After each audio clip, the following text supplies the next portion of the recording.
I am super excited to be able to welcome you all and introduce you to chapter 6 of John. It's actually one of the chapters that I think most of us have read or heard the stories, whether it's as adults or even like children in Sunday school growing up, hearing about. And so a couple of things happen in chapter 6.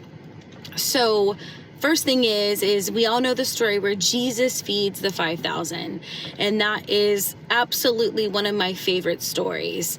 Number one, I just think it totally shares like the heart of Jesus.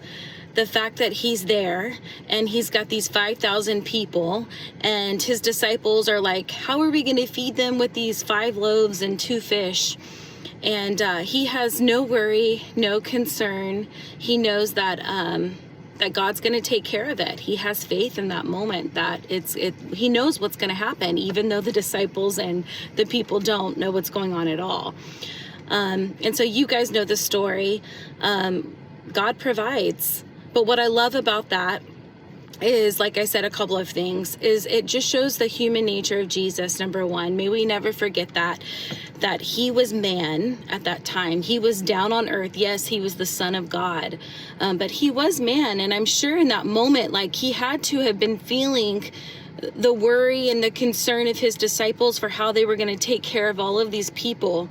But he remained in faith, knowing who his heavenly Father was. And I also just love the heart that, like, he was like, no, we're going to do this. We're going to provide. I have faith that this is going to happen. And it happened. And you guys know the rest is they had more than enough, more than enough.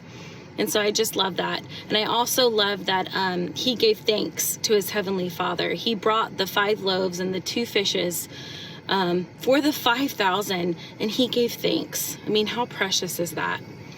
And another one of the amazing stories that most of us are aware of and have read is it talks about Jesus walking on the water. What's cool about that is I think it's just another testimony to the heart of the Father. I mean, you had some of his disciples that were out there. The waters got rough. They got scared. And Jesus came out to them to bring them peace, knowing that they were troubled. And he helped get them back to shore. And again, I just think that truly shows, like, our God is a God of love. And that when we have faith, that we can trust him with anything. So I hope you guys truly enjoy reading John chapter 6 as much as I did, and just be reminded of the heart of the Father, the love of the Father, and that when we have faith in him, that anything is possible.